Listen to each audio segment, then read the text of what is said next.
एक आदमी जो 15 साल की एक लड़की का पति और 3 बेटियों का बाप था, कुछ ही सालों में साउथ इंडिया के एक हाईवे पर 30 रेप्स और 15 मर्डर्स कर चुका था।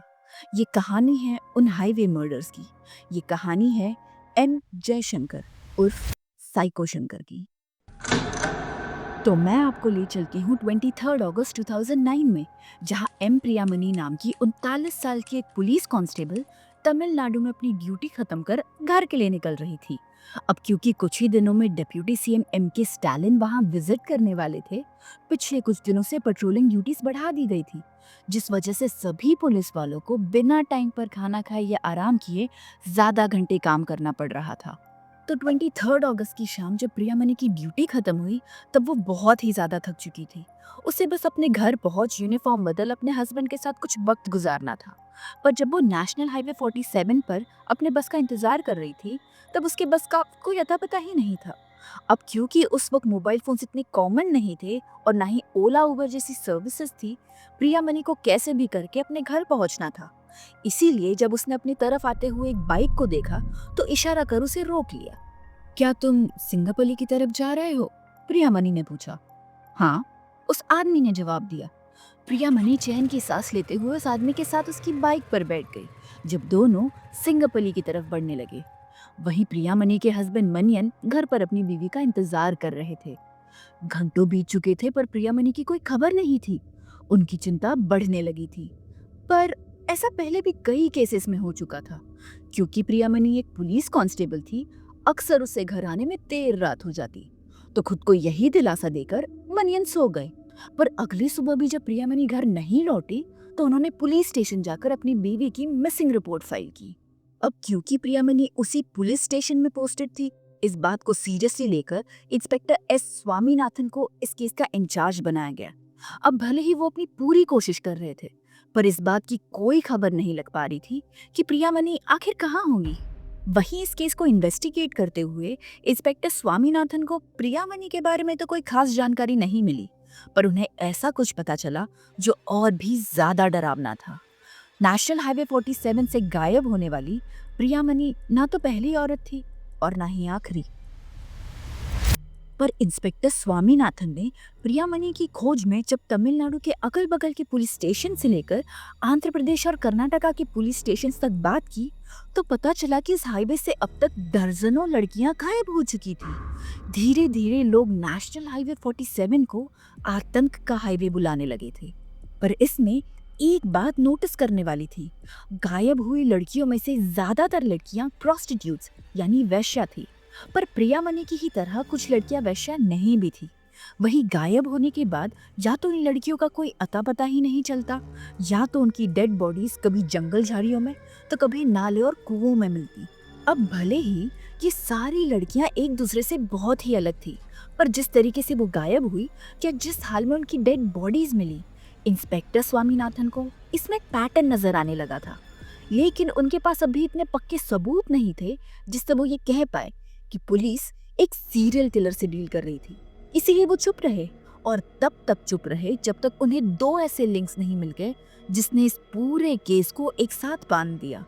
तो इंस्पेक्टर स्वामीनाथन को इन दो में से पहला लिंक प्रियामणि के गायब होने के 1 महीने बाद मिला, जब एक सुबह नेशनल हाईवे 47 के पास ही के जंगल झाड़ियों में एक आदमी को एक औरत की अधनंगी बॉडी मिली, जिसका पैंट निकाल दिया गया था, पर उसका टॉप, पुलिस यूनिफॉर्म की शर्ट अब भी बॉडी पर ही थी और उसकी बैच पर नाम था एम प्रियामणि।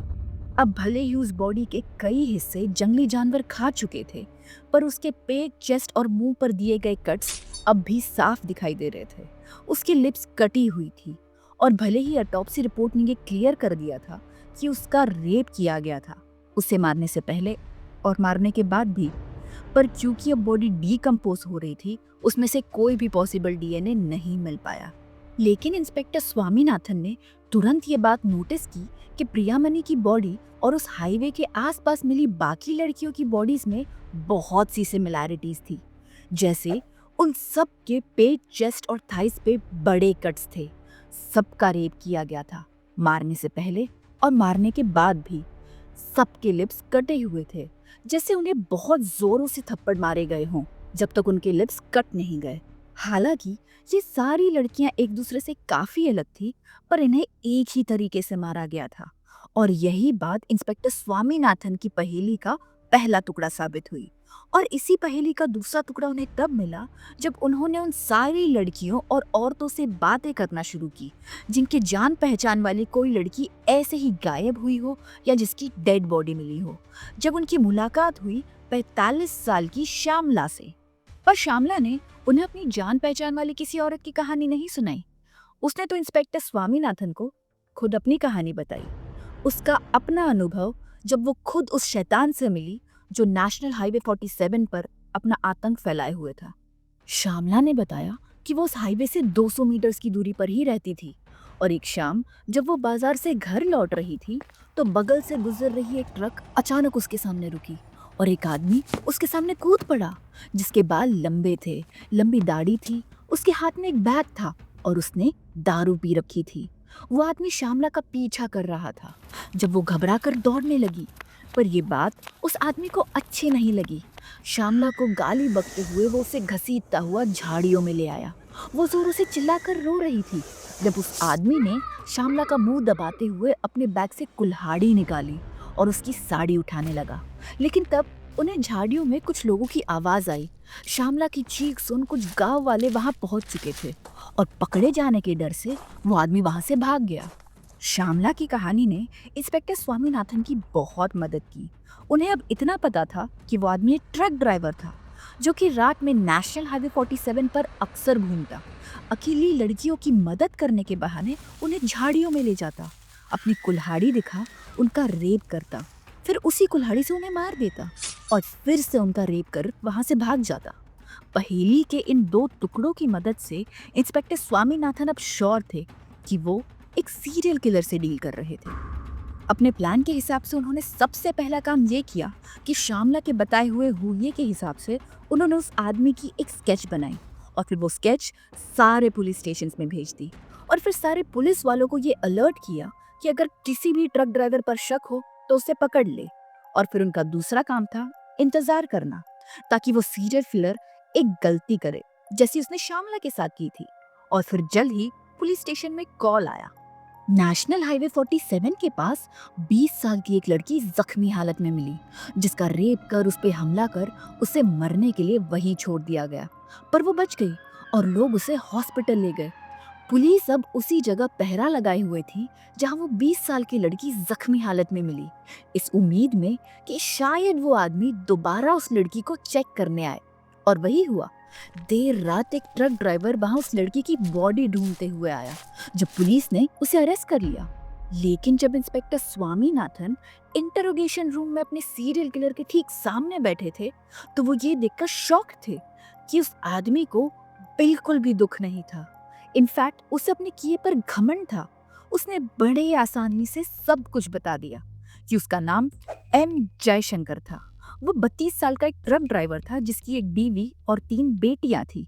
वो कई साल पहले अपना घर छोड़ भाग चुका था और लड़कियों को तकलीफ में देख उसे बहुत मजा आता था। लेकिन कहीं ना कहीं ये चीज उसमें उसके पिता से आई थी।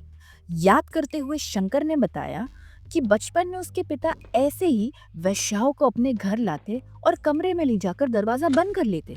जब कुछ ही देर में कमरे से चीखने चिल्लाने की आवाज आने लगती और वहीं उसकी माँ बैठकर आंसू बहाती। भले वो अपने पिता से नफरत करता था, पर उनकी ये फैंटेसी उसके अंदर भी थी और वो उसे ज्यादा देर तक दबाकर नहीं रख पाया। शंकर, जिसे अब लोग साइको शंकर के नाम से जानते थे, उसे तुरंत अरेस्ट कर एक हाई सिक्योरिटी जेल में रखा गया उसकी ट्रायल्स के इंतजार में, जहां उसने कस्टडी में 2 साल बिताए। तो अब साल था 2011 और शंकर के ट्रायल्स शुरू होने वाले थे, जिस वजह से उसे कोयम्बतूर जेल शिफ्ट करना था। अब शंकर को शिफ्ट करने की जिम्मेदारी तमिलनाडु स्पेशल फोर्स के 2 इंस्पेक्टर्स को दी गई। तो 18 मार्च 2011 की रात इंस्पेक्टर राजाराम और इंस्पेक्टर कोंडास्वामी, जिन्हें सीरियल किलर को कोयम्बतूर पहुंचाना था, वो शंकर के साथ सलेम बस स्टॉप पर वेट कर रहे थे। वो इस क्रिमिनल को एक रेगुलर पब्लिक बस से ले जाने वाले थे।